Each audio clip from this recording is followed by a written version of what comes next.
All right. Energy related to food and nutrition. This time we're using a food label. Um, if you're anything like me, I've got a daughter who's celiac, so I have a lot of time that I spend reading labels to make sure that there's no gluten in there. But recently, I had, you guys probably all are aware, I had surgery last year, and I'm now reading the labels because I need to make sure that I definitely get a certain amount of protein in pretty much everything I eat. So that is my go to. But I also have to be very, very conscious of this one down here, the carbohydrates. I have to be very careful about how much sugar I consume. It's really important that most of my food or most of my stuff has lots and lots of protein because that's the thing that I desperately need because I cannot eat too much.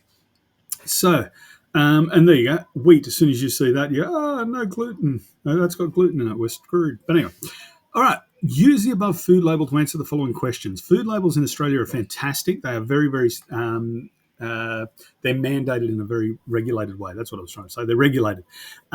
You always have this per serve column.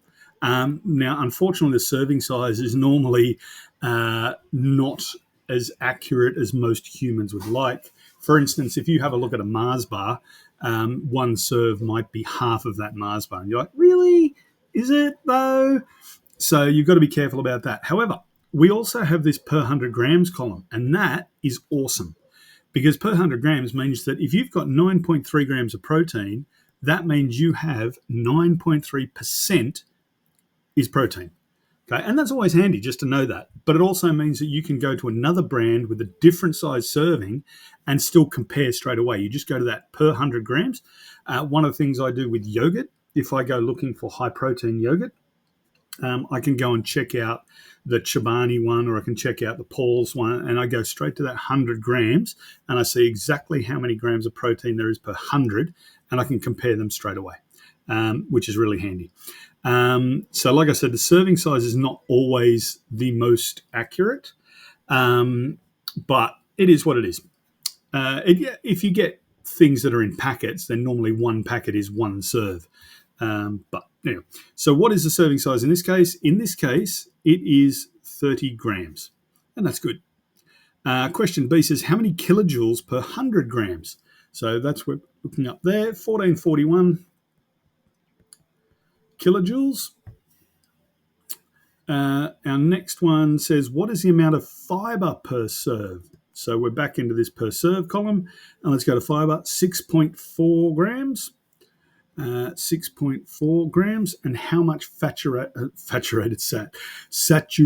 fat. Now, fats are not always a bad thing. There are a lot of fats that are good for you, especially your omega-3 fatty acids and things like that you get from fish.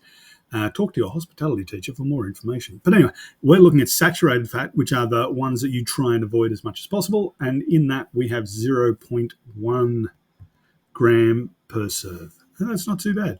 I wonder what that is.